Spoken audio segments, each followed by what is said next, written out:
अस्सलाम वालेकुम क्लास 8 आपका आज का लेक्चर है ethics and ethical issues of digital environment. अब सबसे पहले तो आपको पता हो जाएगा एथिक्स क्या होते हैं। आपको मैंने बताया था कि एक सिस्टम है, उसका प्रिंसिपल होता है, एक सिस्टम है, उसका डिसीजन होता है, एक लाइफ जीने का तरीका होता है। ठीक है, जिस तरह हम एक एटिकेट्स में रह के काम कर रहे होते हैं तो इसको हम एथिक्स ही कहेंगे, यानी एक एथिकेट्स के अंदर काम करना, वो हमारे पास क्या कहलाएगा, एथिक्स कहलाएगा। सही है। उसके बाद हमारे पास यहाँ पे आता है डिजिटल एनवायरनमेंट। डिजिटल एनवायरनमेंट आपको पता है आजकल हर चीज़ डिजिटल हो रही है। मैं आपके साथ कम्युनिकेट कर रहा हूँ, आपको मैं बता रहा हूँ, तो ये भी एक ऐसा डिजिटल एनवायरनमेंट कहला रहा है।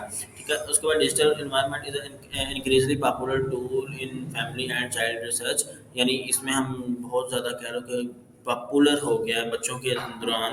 अब जो देखे ना, आपकी उम्र में हमारे पास मोबाइल्स नहीं थे, घर में ज़रूर थे लेकिन हमारे पास नहीं थे। अब क्या है, अब आप लोगों के पास मोबाइल, आप लेक्चर्स ले रहे हैं, टिकटॉक्स देख रहे हैं, एंटरटेनमेंट कर रहे हैं, सारा काम आप कर रहे हैं डिजिटल एनवायरनमेंट के थ्रू। अब सेकेंडली आ जाता है हमारे पास पार्टी पार्टिसिपेटेड प्राइवेसी कॉन्फिडेंटली, यानी इसमें हमारा प्राइवेसी का ज़रा इशू होता है कि प्राइवेसी लीक हो सकती है।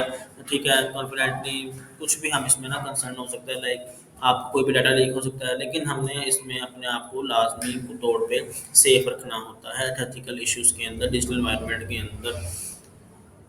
यहाँ आगे आ जाता है ethical use of digital environment.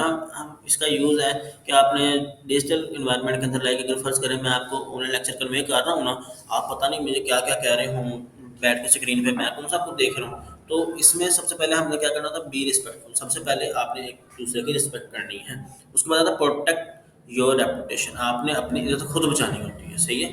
कहते हैं ना, इस बंदे की इज़्ज़त उसके हाथ में होती है। वही वाली यहाँ पे चीज़ है कि प्रोटेक्ट योर रेपुटेशन, आपने अपनी इज़्ज़त खुद बचानी होती है। प्रोटेक्ट योर प्राइवेसी, आपने अपनी प्राइवेसी भी खुद बचानी होती है।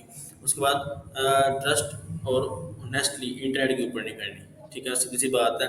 यहाँ पे आपने किसी के ऊपर, कोई भी रैंडम बंदा, कोई भी कह लें कि ना जानने वाला बंदा अगर आपसे कहे ना, चाहे बॉय, कि आप मुझे अपनी पिक्चर्स भेजो या कुछ इस तरह करे, कोई मतलब समझ गए आप कि पिक्चर्स अपनी शेयर नहीं करनी, वीडियोस अपनी शेयर नहीं करनी कोई भी अननोन पर्सन को। ठीक है, अगर वो मांग रहा है उसे पूछो क्या वजह है जो आप ये पिक्चर्स मांग रहे हो।